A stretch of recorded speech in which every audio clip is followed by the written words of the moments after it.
सबसे पहले वो लोग इनके प्रणाम कि हमारे छोटे भाई के थोड़ा सा आवाज रखे के समय दी लो। मेरे हृदय को छूने वाले स्वामी विवेकानंद को प्रणाम। छत्रपति शिवाजी महाराज की जय हो। चट्टानों के सम्राट दशरथ मालझी को उनके चरण में छूकर मैं प्रणाम करता हूँ। उनकी चर्चा को मैं सलाम करता हूँ। कभी ना हारने वाले थॉमस अल्वा एडिसन जैसे महान विज्ञानी को मेरा दिल से नमन है। अब मैं अपना आवाज़ आपके सामने रखता हूँ। खास अंदाज है थोड़ा सा। बिहार बिजनेस प्लेटफॉर्म के नाम से आज मैं ये थोड़ा बहुत कुछ लिखा हूँ। बिहार के युवा भाइयों बहनों से मेरा नम्र निवेदन एवं अनुरोध है कि आप एक संगठित होकर बिजनेस प्लेटफॉर्म बनाएं, जिससे हमारे राज्य के युवा पढ़े लिखे भाइयों को इधर उधर भटकना ना पड़े और अपना राजनेता के सहारे अपने जीवन को भार को उनकी जिम्मेदारी से वंचित रखें। वंचित इसलिए रखें कि वो सिर्फ अपने मतलब से, अपने वोट बैंक से ही मतलब है, उनको किसी से मतलब। उनके सगा भाई हो या अपने सगा चचा का लड़का हो, चाहे कोई हो, उनसे कुछ मतलब ना है, इसलिए उनसे दूर रखें। बिहार में डिस्ट्रिक्ट बाय डिस्ट्रिक्ट एवं एक सहायता कार्यालय बिजनेस सिक्योरिटी फोर्स बनाएं, जिससे बिजनेस करने वाले भाइयों एवं बहनों को सहायता मिले, सुरक्षा मिले, जिससे वो बुलंद होकर अपना बिजनेस करे। सबसे बड़ी बात मैं बोल रहा हूँ भैया, जो लोग ध्यान ना देता है, हमारे बिहार में आए दिन किसी के दुकान में शटर का ताला टूटना, शटर काटना, मारपीट करके पैसा छीनना, सामान को छीनना, आए दिन चाकू गोद कर मारना, मतलब संपत्ति लूटना, ये इसलिए बढ़ रही है कि हमारे पास कोई ठोस सुरक्षा जो है प्रशासन वो उस पर काम नहीं करती। कहीं ना कहीं हम लोग का भी सपोर्ट की ज़रूरत अगर जहाँ पड़ रही है सरकार से, चाहे हमारे प्रशासन से, क्यों नहीं ले रही है। उनको भी मैं गलती मानता हूँ कि भैया जब आपको दिक्कत हो रही है, आपके जब लग रहा है कि आपको कुछ आसपास के नौजवानों को संगठित करके हमको उसके साथ कुछ लेकर चलना है, क्यों नहीं लेते भैया? क्यों अपने अकड़ में हो? प्रशासन हो कि मतलब क्या हो कि मतलब आपके जिम्मेदारी है, क्यों हम उसके बीच में नहीं रहते हैं? अरे रहते हैं भैया, आप दिल खोल के बोलो ना कि हाँ मुझे ज़रूरी है आप जैसे युवा को। एकदम आएंगे, क्यों नहीं आएंगे? सबको भला करने की नीति है, इसलिए आप बिजनेस पे बहुत ज़्यादा फोकस करें।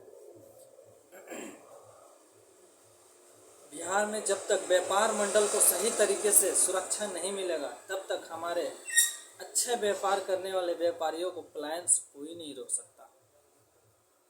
इसलिए सरकार को कोई ठोस नियम लगाना बहुत ज़रूरी है। हमारे बिहार के बहुत सारे लोग हैं जो मुंबई, हरियाणा, दिल्ली, पुणे, चेन्नई, कहाँ कहाँ बिजनेस कर रहे हैं। मैं उन लोगों से बहुत विनती करता हूँ, अनुरोध करता हूँ कि भैया प्लीज़, हम जहाँ जन्म लिए हैं ना, पहले उनको बदलें। हमारे पास बहुत शक्ति है, हमारे पास बहुत ताकत है, सिर्फ हम लोग दूसरे के भरोसे बैठे हैं। एक यूनिटी बनाइए ना, एक दूसरे से हेल मेल रखें, एक दूसरे से लगाव रखें, मतलब एक कमेटी बनाएं। जब तक ले हम एक दूसरे से अटैचमेंट नहीं होंगे तो एक दूसरे की समस्या को कैसे हम लोग हल करेंगे? हमारा बिजनेस चलने लगा कि मतलब कि मेरा बस बल्ले बल्ले, और जिसका बिजनेस नहीं चल रहा है, जिसका चोरी हो रहा है, उसको ऐसा नहीं करना भैया। सबसे पहले हम लोग को एकजुट होकर प्रशासन से निवेदन में करता हूँ और बहुत सारे लोगों से मेरी विनती है कि आप लोग सपोर्ट करें बिजनेस से, और ज़्यादा से ज़्यादा बिजनेस करने की कोशिश करें। बिजनेस करने का मैं फ़ायदा बता रहा हूँ कि जो बड़े बड़े कंपनियां बन रही है ना, फैक्ट्रियां बन रही है, वो दिन पे दिन 2 4 10 20 होती जा रही है, उसकी ग्रोथ हो रही है। लेकिन हमारे यहाँ के जो काम कर रहे हैं बंदे, दिन पे दिन लाचारी वाली ज़िंदगी आ रही है, दिन पे दिन उनकी हालत ख़राब हो रही है, उनके बाल बच्चे सही ढंग से पढ़ नहीं रहे हैं। इसलिए मैं बता रहा हूँ कि बिजनेस पे फोकस करना बहुत ज़रूरी है। वीडियो ज़्यादा लंबा हो जाए इसलिए मैं शॉर्टकट में कुछ बताना चाह रहा हूँ। हमारे प्लान करने वाले कायरों से मेरा अनुरोध है, मैं कायर इसलिए बोल रहा हूँ कि आपको कौन मना किया है कि आप नहीं आवाज़ उठाए। मैं कायर का शब्द मैं इसलिए यूज कर रहा हूँ, माफ़ करना मेरे भाई साहब, कि कायर का मतलब ये होता है कि आप अपनी आवाज़ ना उठाना, आप अपनी दिक्कत परेशानी को ना रखना, आप अपनी समस्याओं को दूसरों को ना बताना। मतलब जो हमें अगर क्या पता, अगर मैं कुछ आपके सामने रखूं, अगर आपकी बात को मेरे समझ में आ जाए तो कुछ हो सके, तो इसलिए मैं कह रहा हूँ इसलिए मेरे बात को समझें। हम आपस में मिलजुल कर रहेंगे ना तो हम बहुत बिल्ड कर सकते हैं, बूम कर सकते हैं, मतलब बहुत उछाल कर सकते हैं। इसलिए हम आपस में रहना बहुत ज़रूरी है। अगर आप बाहर में बिजनेस कर रहे हैं और अच्छे पे हैं तो सिर्फ आप हैं। अगर आप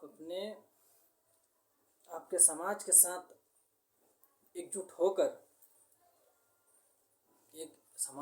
एकजुट होकर जो नए युवक हैं हमारे, जो पढ़े लिखे हैं, कभी बिजनेस में नहीं आए हैं, थोड़ा सा उसको राय विचार करें, उसको नया बिजनेस के बारे में बताएं, कुछ कारोबार के नया आइडिया दें उनको, मतलब कुछ सुझाव दें। अपने हित मित्र जितने भी है, साथी सहपाठी, थोड़ा विचार एक दूसरे को दें, तभी हम लोग आगे बढ़ेंगे।